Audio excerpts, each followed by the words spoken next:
Olá, estamos chegando aqui trazendo mais informações para você sobre coronavírus e nessa semana a nossa reportagem esteve conversando com o médico Dr. Alcides Hertal Ribeiro, conceituado médico aqui de São Roque. Ele que é pediatra, também tem uma grande experiência em gestão de pessoas e serviços de saúde e ele nos concedeu essa importante entrevista e falou sobre o coronavírus. Ele vai falar para você também um pouco mais sobre os cuidados que você deve ter em relação a esse vírus que vem causando muitas mortes no mundo. Veja agora um pouco mais como foi a nossa entrevista. Doutor, fala para a gente um pouco mais desse mal que vem causando aí a população e também qual a expectativa nossa em relação a esse vírus. Muito bem. Bom dia. Nós estamos passando por um período que nunca nós passamos. Vamos dizer, uma coisa inusitada, a gravidade e a extensão do problema é muito grande. Nós temos um vírus circulando que está matando muita gente e com uma rapidez absoluta. Então, primeira parte da nossa conversa, eu gostaria de falar sobre as certezas que nós temos, as coisas que estão consolidadas com as informações científicas e com as experiências que nós estamos vendo ao redor do mundo e alguma coisa aqui no Brasil também. Então, a primeira certeza é que o único meio da gente controlar essa epidemia é a prevenção. Então, para a gente fazer prevenção, a gente precisa saber como que nós adquirimos o vírus, como é que nós pegamos a doença. Essa doença a gente adquire através das vias respiratórias e mucosa ocular também. Então, nós temos a penetração do vírus através da boca, nariz e olhos. Isso para a população em geral. Na área médica, contexto de UTI, contexto de enfermaria de doentes graves, aí se torna mais complexo, porque vômitos, fezes, urinas também podem, roupas contaminadas, e é um ambiente com uma quantidade muito grande de vírus, a carga viral é muito grande. Nós vamos comentar apenas a parte comunitária. Então, a gente sabendo que o vírus entra pela nossa boca, de que maneira que a gente pode, nariz, como é que a gente pode evitar? Primeira coisa que é realmente eficiente, distância. Então, o distanciamento das pessoas na rua, no trabalho, no comércio, supermercado, açougue, farmácia, prestadores de serviço. Realmente, eu acredito que se conseguir manter uma distância de 1,5 m a 2 é uma distância segura, porque o vírus não consegue sobreviver muito fora do nosso corpo. Seria mais ou menos uma comparação quando o homem vai à Lua. Então ele desce da espaçonave com aquele traje dele e consegue andar, sobreviver naquele ambiente hostil. Se ele não tiver o traje, ele não sobrevive mesmo, ele não consegue ficar minutos vivo. E o vírus não tem esse traje no meio ambiente. Então o meio ambiente ventilado, com sol, distanciamento das pessoas, em casa, nas filas, há uma segurança muito boa nesse distanciamento. Ele não consegue sobreviver muito tempo fora do nosso corpo. Então, é importante essa distância. Tem um efeito realmente significativo na transmissão. A segunda coisa que a gente pega o vírus, colocando a mão em algum local em que uma pessoa contaminada tossiu, espirrou, ou ela botou a mão na boca e passou em locais, tipo porta, maçaneta, documento, comida. Então, nós temos que evitar de colocar a nossa mão nesse local possivelmente contaminado. Então, não colocar a mão desnecessariamente em qualquer local. Então, se for entrar em algum estabelecimento, nada de colocar a mão em maçaneta, porta, mesmo nos atendimentos médicos, evitar colocar as mãos. Se por acaso precisar colocar, não tem jeito, vai fazer o pagamento, vai pegar alguma coisa, álcool gel, se estiver fora em casa, bastante, passar na mão inteira, o dorso da mão, entre os dedos, unha, isso precisa ser feito de maneira calma, não tem pressa, não é só passar assim e acabou. Então, lavando as mãos e passando álcool gel, você vai evitar que as suas mãos contaminadas alcancem a porta de entrada desse vírus. E a última coisa importante, que junta isso tudo, não botar a mão no rosto em hipótese nenhuma se a mão não estiver previamente limpa com álcool gel ou água, sabonete, sabão. Então, esse ponto é importantíssimo. A mão no rosto é, provavelmente, na comunidade, a transmissão mais comum. E também a proximidade. Um exemplo, no ônibus, distância de um grudado no outro, um tossindo, realmente é muito sério. Então, evitar. Chegou numa farmácia, no mercado, tem fila, a fila está organizada, 1,5 m, 2 m, entra na fila. Está juntinho, grudado, vá para outro, procure outro local, espere algum tempo. Então, evite aglomeração. Essa recomendação é muito, muito importante. Doutor, outro detalhe importante, quando nós chegamos em casa, estou na rua, fiz minha atividade na rua, de repente fui para o escritório, está fechado, meu escritório também, o Jornal da Economia está fechado, mas eu passei por lá, fui para casa. Tem que fazer uma higienização também antes de entrar na casa. Isso, certo? Então, é uma medida muito simples. Coisa de fora de casa não fica para dentro da casa. Então, sapato, roupa, tudo tem que ser retirado na entrada na casa, na área de lavanderia, área de serviço, sapato se puder ficar do lado de fora, ou então bota num cantinho, tire a roupa, coloca dentro de um balde, tá? Com tranquilidade, com as mãos, bota dentro do balde, não tenha contato com essa roupa, nem com a mão, no seu rosto, de novo falando, coloca num balde, se puder lavar, imediatamente, lave. Com o quê? Sabão. A espuma mata o vírus. Então, lavar com bastante sabão, sabão de lavagem, sabão de lavar roupa. Né? Então, lavou, pode lavar com a sua mão, não tenha medo. O vírus não penetra na pele como penetra na mucosa. Então, lave sua roupa com bastante sabão, lave. E só que esse baldezinho tem que ser separado das roupas de dentro da casa. Importante. Não dá para lavar, não há problema algum. Você pode deixar aquele baldinho naquele canto lá e lavar de manhã. Vai lá, lava, bastante sabão, lavando a mão, tal. Então, e você vai entrar em casa, tirou a roupa, você vai tomar banho. Então, fazer um banho realmente caprichado. Sabonete. Inclusive no cabelo, a recomendação é que se use sabonete também. Se não tiver sabonete em casa, o shampoo até pode ser usado, mas o sabonete é mais eficiente. Se quiser usar o shampoo depois do sabonete, não é problema nenhum. Condicionador, depois, não há problema. Mas realmente a eficiência é do sabonete, do sabão, no corpo todo. Lavar primeiro, vocês vão lavar as mãos, porque vocês vão se lavar com as mãos. Então, antes de tomar o banho, vocês vão lavar bem as suas mãos e tome o banho com tranquilidade e põe a roupa na casa. Então, saiu, voltou, repita esse procedimento. Tá, isso é importante. Doutor, o senhor trabalha com crianças, o senhor é pediatra, como é que estão os pais reagindo em relação ao coronavírus? A apreensão total, né? A apreensão realmente é muito grande porque é uma doença muito diferente do que a gente está acostumado a ver. Então, é um vírus que se pega que nem gripe. Só que a movimentação, a dinâmica da gripe comum, H1N1, ele é muito diferente. Nós temos uma mortalidade razoavelmente grande até pela gripe. Qual é a diferença que eu acho que é muito crítica e a grande preocupação? A rapidez com que os pacientes ficam graves e o número dos pacientes que estão ficando graves. O que significa isso? Nós não temos estrutura médica para suportar pacientes, um número tão grande de pacientes graves ao mesmo tempo.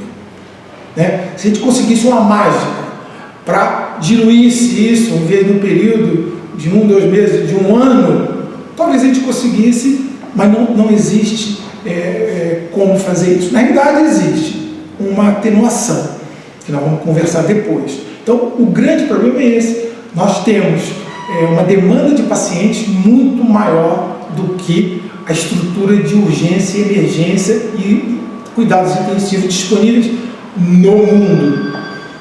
Nova York, o prefeito falou ontem que logo não terá respirador para todo mundo. Nós estamos falando de Nova York. Nova York, que é o país mais rico do mundo. Nós estamos falando de Itália, de França, então, Espanha. Então, são países do primeiro mundo. Então, essa gravidade da doença, esse é o grande problema. Além de ser uma doença grave, ela atinge muita gente ao mesmo tempo que necessita do mesmo serviço. Não cabe todo mundo. E não temos estrutura. Porque não é só o aparelho. Tem que ter gente que sabe lidar com esse aparelho. Certo? Se eu for colocado numa UTI para trabalhar, eu vou ter que aprender tudo de novo. Não é a minha área. Então, nós temos que entender que tem que ter um compasso de espera para que a gente tenha o treinamento adequado dos profissionais que não estão habilitados e que vão se habilitar com certeza para trabalhar. Isso tanto na área médica, de enfermagem, reabilitação, temos que reciclar o pessoal administrativo, recepção, nós vamos ter que ter equipamentos novos, vamos ter que ter bastante cuidado com esse paciente. Então, é uma situação muito nova. Então, esse compasso entre a rapidez da doença e a gravidade e a necessidade dos equipamentos é que é o grande complicador. Tá? E agora eu gostaria de falar uma coisa muito importante sobre o isolamento. Né? Esse isolamento. Eu não tenho dúvida alguma, de acordo com todos os levantamentos científicos, oficiais, epidemiológicos, dos melhores pesquisadores, dos melhores do mundo, há uma necessidade real de se ficar em casa. Tá? Não vamos poder discutir a parte econômica, a parte social, a parte psicológica nesse primeiro momento. Por quê? Nós precisamos retardar o máximo o pico, o máximo quando a situação vai se tornar quase incontrolável. Por quê? Nós estamos vendo os hospitais de campanha estão sendo montados a toque de caixa, mas não estão prontos ainda. Nós estamos vendo os hospitais treinando, nós estamos vendo a aquisição de material, o governo está comprando vacina, kit para fazer os exames. Então, nós precisamos retardar o máximo possível que estoure esse número de doenças, que vai acontecer. Isso, a ciência atual tem certeza absoluta que isso vai acontecer. Então, o que nós temos que fazer? Retardar o máximo para que a gente consiga, quando estourar essa bomba atômica que está acontecendo, nós já tenhamos pelo menos grande parte dos recursos instalados, podendo receber esses pacientes críticos e os pacientes não críticos, para não misturar um com o outro. Né? Não vamos pensar só em TI, tem que ser os pacientes de complexidade moderada, leve, eles vão ter que ter cuidados também, para que eles não evoluam. Então, esse momento agora de espera tem que ser feito, tem que ficar em casa. Só as áreas realmente essenciais, as áreas essenciais que tem que trabalhar. A área médica, fornecimento de informações, a imprensa precisa informar. Nós temos a área de alimentação, de comida, farmácia. Na minha opinião, as óticas também deveriam estar abertas. Os velhinhos que quebrou os óculos, como é que eles vão andar em casa? Como é que eles vão ficar? Então teria que ter alguma coisa, algum plantão de ótica, não sei. Eu tenho recebido ligação a respeito disso, dos idosos, dos óculos. Então, esse momento agora exige paralisação total. Não sei dizer quanto tempo. Ninguém sabe quanto tempo esse ano. Então, essas certezas nós temos. Tá? Agora, vamos para as incertezas. Essa quarentena, ela precisa ser muito bem analisada num segundo momento, porque aí nós vamos ter alguns problemas associados. Então, nós não temos só o coronavírus, nós temos parto acontecendo, nós temos cirurgia de emergência acontecendo, apendicite, nós temos que fazer o pré-natal dessas gestantes para não complicar e correr tudo para o hospital. Nós temos uma série, tem pacientes oncológicos sendo tratamento, hemodiálise. Então, nós temos uma série, o mundo continua. O mundo continua. Precisamos de comida, precisamos de assistência médica mais do que nunca. Então, precisamos vacinar as crianças, porque daqui a pouco vem o sarampo de novo. Tem o sarampo, nós temos a coqueluche, nós temos uma série de doenças mais contagiosas ainda do que o próprio coronavírus para as crianças. Então, nós precisamos pensar que o mundo precisa continuar, além dos problemas emocionais, psicológicos, psiquiátricos. Aqueles que os têm já, a possibilidade de agravar é grande, e aqueles que não têm, a possibilidade de adquirir também é grande. Então, esse é um aspecto que terá que ser analisado num segundo momento, no custo-benefício disso. Nós temos um custo-benefício dos pacientes doentes que precisam ser internados. Agora, por outro lado, nós não podemos, num segundo momento, bem claro, teremos que analisar isso que eu digo nós, as autoridades competentes. Acredito que isso vai acontecer. Nós temos problemas sociais, nós temos problemas da fome que vai acontecer. Então, pessoas não vão ter dinheiro, tá? Não vão ter dinheiro para comprar comida. Seus filhos Então, o problema de saques, de roubos, isso é um perigo real que a gente tem que se preocupar. Então, a partir de um certo momento, acredito que a gente vai precisar fazer realmente uma análise, não só epidemiológica, mas sociológica, psicológica, desse problema do coronavírus. Então, é muito importante que tenha calma para a gente compor para as autoridades e seguir as orientações, né? Porque há um desmembramento grande, não é só o coronavírus, é um desmembramento grande. Então, nós vamos ter que analisar tudo isso com o tempo. Agora não é hora de pegar, a meu ver, não é hora de pensar agora, nesse momento de curto prazo, a partir da economia. Não temos como. Nós temos que ver o que pode ser essencial, o que tem que ficar aberto e isolar realmente a população. É uma maneira eficiente. Na Itália, tem uma cidade pequenininha na Itália que está tendo esse problema grave no norte da Itália, 3 mil e poucos habitantes, eles testaram todos os habitantes, conseguiram pouca gente, né? Conseguiram testar, isolaram os contactantes, em 15 dias não tinha o vírus circulante. Então, outra coisa importante o governo está fazendo, que é testar o máximo de pessoas suspeitas possível. Porque testou, realmente está positivo, tem que ser isolado. Os idosos precisam ser isolados. Pessoas de risco, transplantados, diabéticos descompensados, hipertensos, obesos. Saiu agora na Inglaterra, 70% das pessoas contaminadas são obesos. Imagine o transtorno de um obeso na UTI, precisa de 3, 4 pessoas para movimentar esse obeso, dificuldade. Então, quer dizer, vai ter que ter mais gente trabalhando. Olha a logística, que loucura lá que vai ter que ser. Tem que pensar nisso tudo.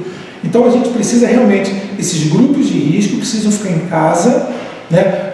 Que tenham os tuberculosos, criança desnutrida, criança diabética descontrolada, então crianças com problemas de locomoção, de paralisia cerebral. Então, tudo isso que diminui a imunidade. E a gente não tem certeza ainda de como funciona, porque nós temos pessoas novas morrendo também, bem claro, muito menos, mas tem também o próprio chinês, médico chinês, um herói que tem que ter uma estátua para ele lá, ele morreu. Mas o caso dele, quer dizer, a carga viral, ele viu tanto paciente o dia inteiro, quer dizer, o sistema imunológico dele não suportou. Tá? Então, esse afastamento, ficar em casa, a higiene é muito, muito importante.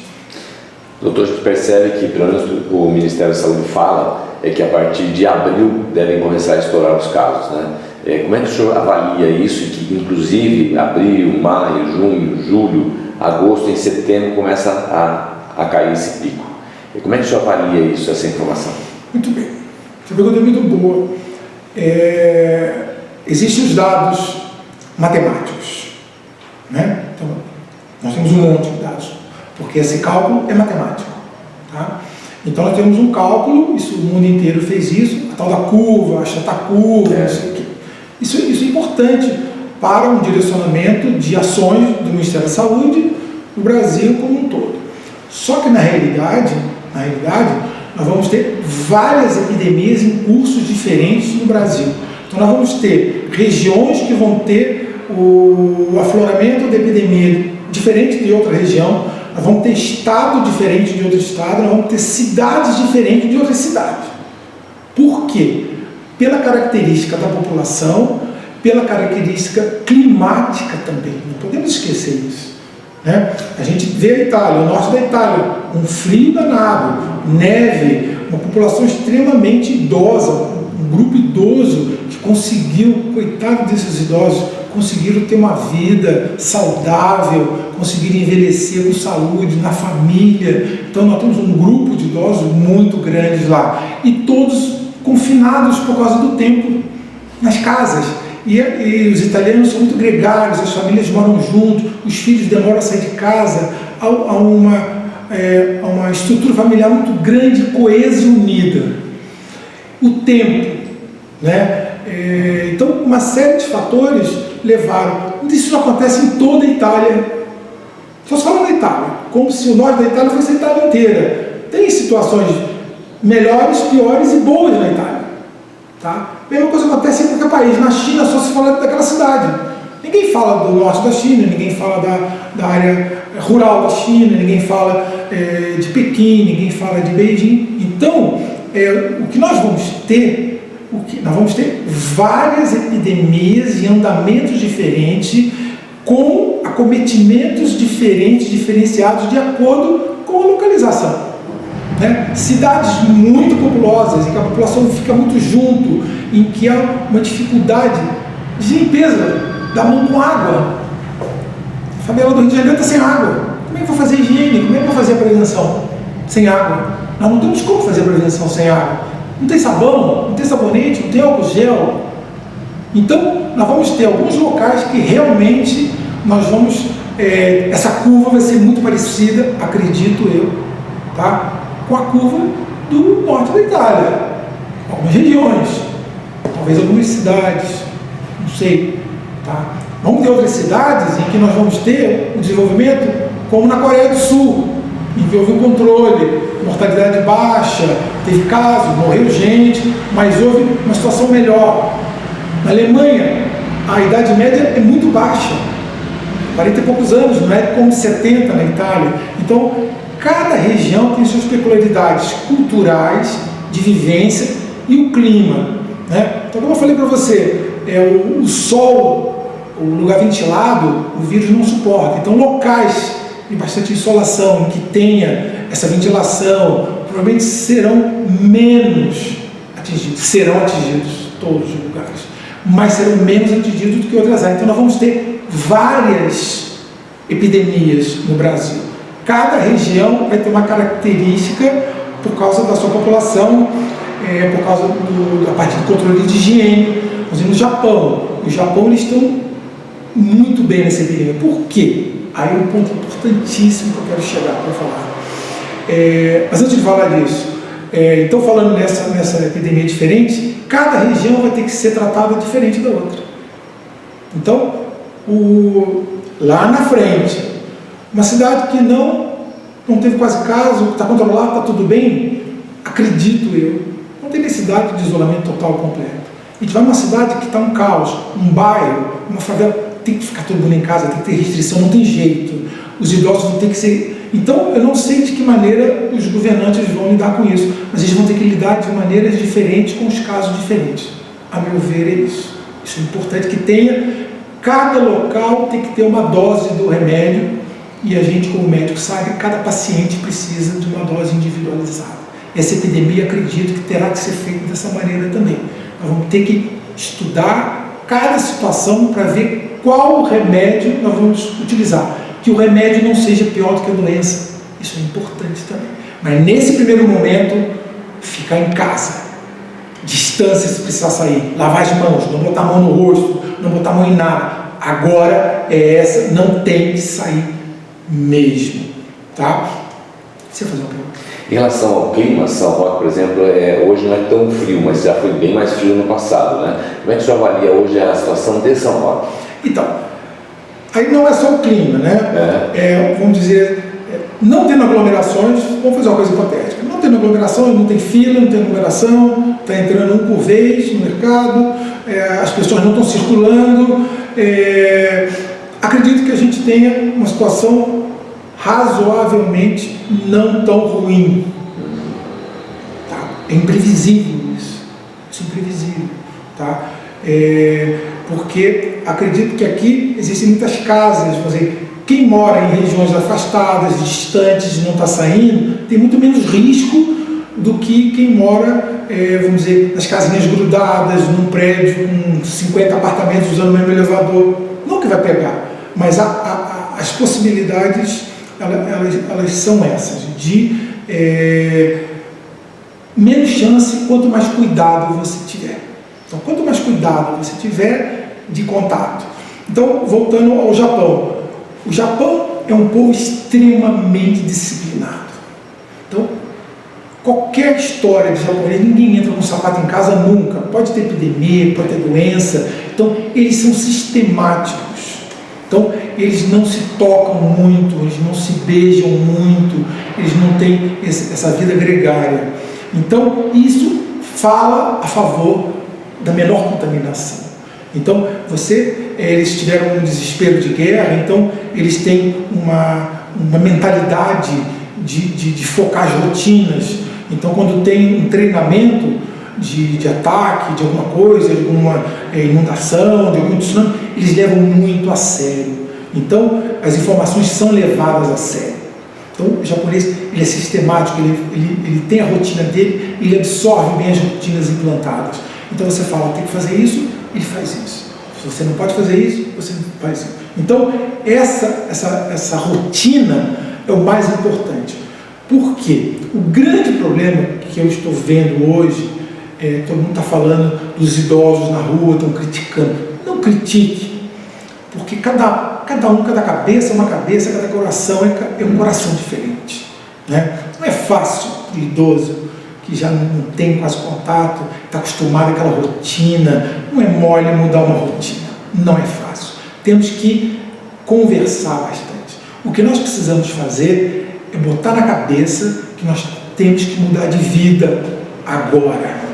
Mudar de vida significa entrar pela lavanderia, pela área de serviço, tem que tomar banho quando chegar, tem que lavar as mãos direto, não pode encostar em ninguém, não pode andar perto de ninguém. Nós não estamos acostumados com isso. Tá? Então temos que colocar isso como rotina, como padrão de vida, copiar os japoneses. Isso é a minha recomendação, que a gente tenha uma vida, por enquanto, isso não vai ser para a vida toda. Porque a epidemia, ela tem um início, um meio e um fim. Isso vai acabar. Quanto mais cedo acabar, melhor para todo mundo. Mas temos que seguir as orientações das autoridades sanitárias. Então, nós temos que ouvir as autoridades sanitárias. Então, nós precisamos seguir, nós precisamos ser metódicos, aprender. Os alemães também são metódicos, eles estão lidando muito melhor do que a gente, muito melhor que a Espanha, muito melhor que a Itália. É o tipo de vida. Não significa que seja para o coração, para a convivência. Não estou falando que aqui é melhor ou pior. Isso não está no contexto agora. O contexto agora é salvar vidas e salvar a nossa própria vida. Então, no contexto atual, a gente precisa se afastar das pessoas. Afastar das pessoas que a gente gosta, que a gente ama, que a gente tem contato. É duro ficar longe. É duro. Mas nós precisamos aprender isso. Que em certa época da vida nós temos que mudar, nós temos que nos adaptar. Acredito que seja um treinamento importante, porque outras coisas virão, eu não tenho dúvida nenhuma. Porque a sensação que eu tenho é que a Terra, o universo nosso, dá uma pisada no freio violento. Vamos arrumar, né, a carroceria. Tem que arrumar essa carroceria. Né? Nós estamos vendo golfinhos, peixes em Veneza. A China nunca teve um céu, não se lembra, um céu tão despoluído. Né? Então, nós vamos precisar reorganizar a nossa mente, nós vamos precisar reorganizar a nossa função como ser humano na Terra. Né? A nossa casa, porque a nossa casa é a Terra, nós não temos outra casa. Né? Então, nós vamos ter que repensar a custo de muitas mortes, de muito sofrimento. Mas eu acho que depois, né, dessa tempestade, disso tudo, algumas coisas boas vão vir. Vamos dizer, nós vamos ter novas ideias. Eu acredito que o pensamento coletivo vai melhorar, o pensamento sobre a natureza, o pensamento sobre relacionamento, sobre a deteriorização do meio ambiente. Né? Nós estamos acabando. Eu vi uma foto agora cheia de máscaras no lixo comum, na praia, máscaras de proteção. Então, nós precisamos mudar o nosso comportamento. E eu acho que foi uma maneira, cada um diz, a humanidade, a natureza, Deus, não sei, de dar uma freada nessa confusão toda, pisou no freio. A gente espera que logo tire o pé do freio para que a gente tenha a nossa vida normal. Agora, precisamos voltar melhor, tá? Precisamos voltar melhor dessa tragédia toda e não tenho dúvida, vai chegar perto de todo mundo. Cerca de 70% da humanidade vai contrair o vírus. Graças a Deus, pouquíssimas pessoas irão falecer, pouquíssimas pessoas, mas essas pouquíssimas pessoas em relação a bilhões de pessoas são muitas. Em relação ao ente querido, é 100% quase da estatística. Eu moro com minha esposa, eu sou velhinha, minha esposa morrer, é 100% quase que eu perdi. Então, temos que lidar com estatística e eu acho que a lição nós temos que aprender a ter uma nova vida nesse período. Tem que ter rotina, tem que mudar os hábitos. E temos que ajudar os outros também. Tem gente que assimila isso com facilidade, outros não assimilam com facilidade. Os idosos têm muita dificuldade de mudar a rotina. Tá? Então temos que ter tranquilidade, paciência, conversar. Vamos dizer, se tem um idoso andando na rua, não chegue perto dele para falar nada. Não critique. Não é hora disso. É hora de ajudar. Entendeu? Aqueles que queiram que você vá fazer a compra por eles, vá, mas aqueles que querem ir, é complicado. A gente, vamos dizer, é um risco muito grande para eles. Vamos convencê-los com coração, com carinho. Eu acredito que com isso a gente vai conseguir atravessar essa tempestade inesperada e muito grande. Doutor, e qual a recomendação o senhor daria para quem está em casa? Muito bem. A recomendação primeira realmente é não sair, cuidado com a higiene. Se sair, como a gente já conversou sobre os cuidados de distância, lavar as mãos, não botar a mão no rosto. Essa é a parte epidemiológica e a parte médica. Não podemos esquecer da parte psicológica. Tenham uma convivência saudável, tenham paciência, tenham calma com seus familiares, que não é fácil esse confinamento. Então não é fácil. Precisamos ter paciência dentro de casa com as crianças, com os mais velhos, com o marido, com a esposa, com os filhos, se tiver algum auxiliar em casa, empregado. Temos que ter paciência com os vizinhos, temos que ter paciência no condomínio, no prédio onde a gente mora. Precisamos lidar civilizadamente, com calma. As coisas, quando a gente perde o controle, quando a gente fica ansioso, nervoso, nós não conseguimos raciocinar e só falamos e fazemos besteira. Isso pode ter um impacto na nossa vida e na vida dos que estão em volta da gente. Tenham paciência. Doutor Alcides, quero agradecer demais a sua atenção, esse bate-papo, essa entrevista que foi com muito conteúdo, muita coisa importante, para nos esclarecer um pouco mais aí a respeito desse inimigo invisível que é o coronavírus, né? Tomara que, se Deus quiser, tudo passe rapidamente. A gente sabe que não é tão rápido, mas que não demore tanto, né? Eu que agradeço a oportunidade. Obrigado.